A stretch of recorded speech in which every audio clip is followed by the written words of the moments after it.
more about protests. If I can't get your calls now, if you can hang around, we're going to be talking more about that later in the show, particularly as the Home Secretary gives us the benefit of her view on those. Of course, if you are one of those eco-campaigners, well, presumably you've been reading The Guardian eating tofu. That's later in the show. But let's look ahead to events at the later today. Prime Minister's questions. I think anyone would have to admit it's a tough time ahead for Liz Truss. So let's bring into the conversation one of her key allies, Conservative MP and Foreign Secretary James Cleverly. Thank you for coming on the show, Secretary of State. If we look at figures that dropped earlier today, inflation now double digits. We know what the mini budget earlier did to the markets and then did to the value of the pound. Any suggestion that the Conservative Party is the one of financial prudence is completely shredded, isn't it? The utter incompetence on the financial scene. Good morning.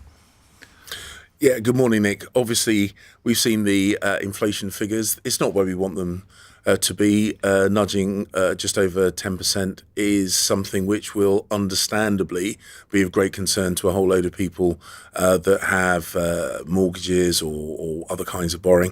Obviously, what we want to do is we want to take action to bring those inflation figures down. But it's worth remembering that in many of our international competitors and friends, that they are already seeing inflation figures considerably higher than that.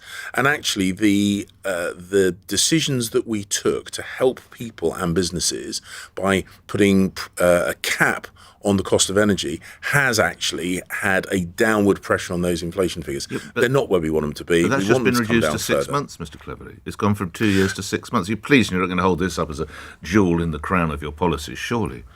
So what we absolutely wanted to make sure was this winter, the potentially huge increases in bills that were a ripple effect from Russia's use of energy as a tool, as leverage, would not cause businesses to go under and families to not be able to pay the bills. So we've addressed that this year. We are going to make sure that over the longer term we focus our support on the people that need it most, whilst also ensuring that we have a diversity of energy supply so that we never get ourselves into a situation again where we can largely be held hostage by Russia's use of energy as a kind of tool of international pressure. All right, on those who need it most, can you respond to stories that are on the front page of the number of the newspapers today? Millions of pensioners could face an income squeeze of up to £430 next year after the Prime Minister ditched her pledge to protect the triple lock. That's the Daily Mail's coverage. Has the Prime Minister ditched that pledge? Well, the triple lock was a manifesto commitment, which is something we take incredibly seriously. But, and I know this is frustrating, but it's a long-standing convention that we don't speculate or pre-announce anything that might be in the financial statement that the Chancellor is going to be making in just over a week's time. People want certainty. I totally get that. Pensioners will see their bills going up, and they will want certainty. And as I say, I totally understand that, but I'm sticking to the long-standing convention that this is something that will be addressed by the Chancellor in his statement in just over a week's time. Tough job ahead for the Chancellor, Foreign Secretary, isn't it? Yeah, it is a tough job. The right it's a man? tough job.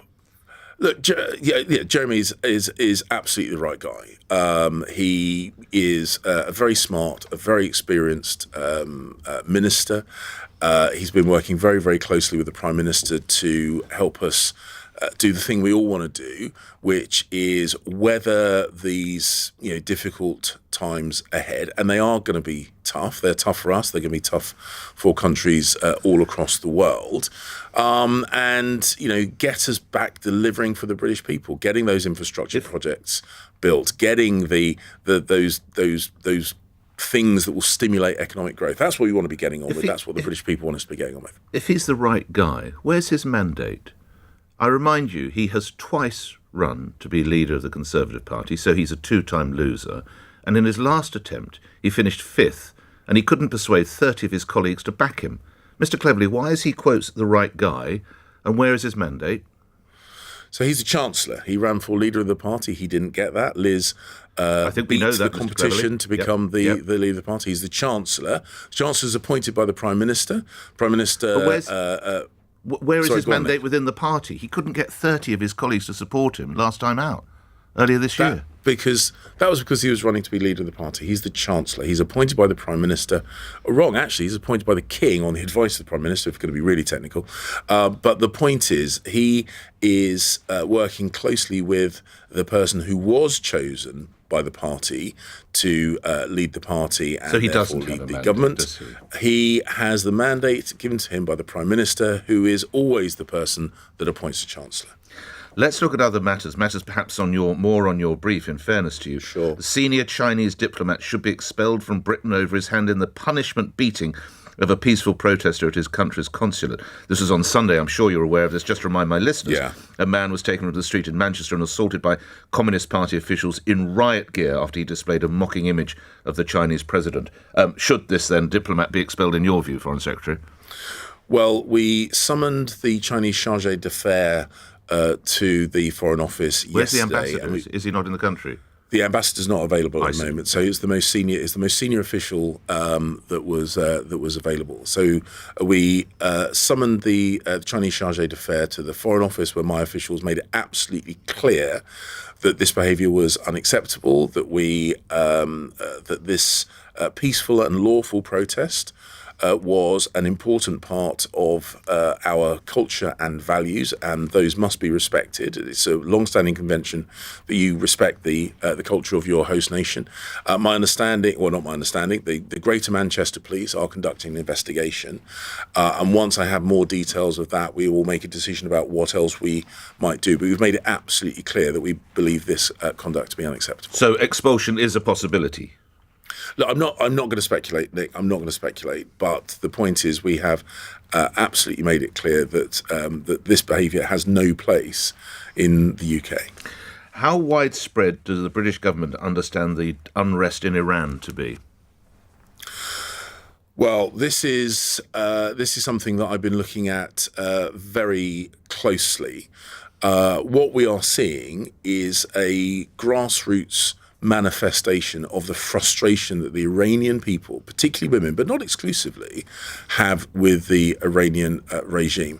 I made the point in an article yesterday that the Iranians are desperately trying to blame everybody but themselves, the Iranian regime rather, trying to blame everybody but themselves for what's going on. The simple truth of the matter is their oppression of their own people is now bubbling up.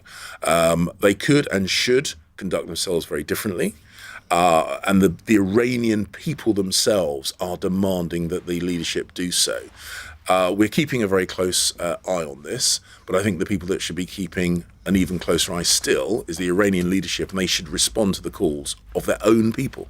It's interesting there, Mr. Cleverly. You talked about grassroots frustration. They blame everyone but themselves. They should conduct themselves very differently.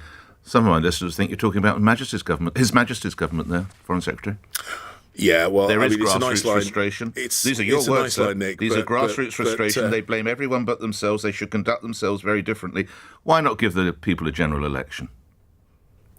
Well, if we see the things which are creating the challenges that we're all facing, both domestically and internationally, I'm unconvinced that any of those things would be made better by a general election at the moment. What the British people demand of us, and they are right to demand this of us, is that we focus on their priorities, is we address those things like interest rates, things like inflation rates, that we make sure we get the infrastructure built to help grow the economy, that we protect them from the increases in energy prices. Those are what they want us focused on, quite legitimately, quite rightly, and that's what we should be focusing on. Taking 2 months off for a general election campaign, I'm not sure, at this point in time, I don't think would be helping the people we are here to help, and that's the British people. Finally, you work very closely with the Prime Minister. The latest poll shows her at a minus 70%, a record low. Why do you imagine the Prime Minister currently is about as popular as tooth decay? Well, look, we saw that the proposals that were put forward in the mini budget did not land well. They did not have the desired effect, and so she has changed those things. What we've also seen is very, very continuous and widespread criticism, and of course that will have an impact on the way people view her.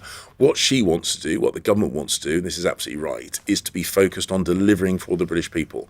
And when they see that delivery, when they see the infrastructure getting built, when they see that investment coming into the UK, when they see the financial protections that we are providing coming into their pay packets to help them pay the bills, when they see those things and the other things that we are working on, I think we'll see those opinion poll numbers shift back in the right direction. I totally get this is a massive uphill task. I totally get that. But all we can do is focus on delivering for the British people. That's absolutely what we're going to do. Grateful for your time today. Thank you. Foreign Secretary James Cleverly appearing here on LBC. 8 o'clock, let's get the latest news. On your radio, on Global Player, and Play LBC. leading Britain's conversation. This is LBC. From Global's newsroom at 8 o'clock, inflation is back.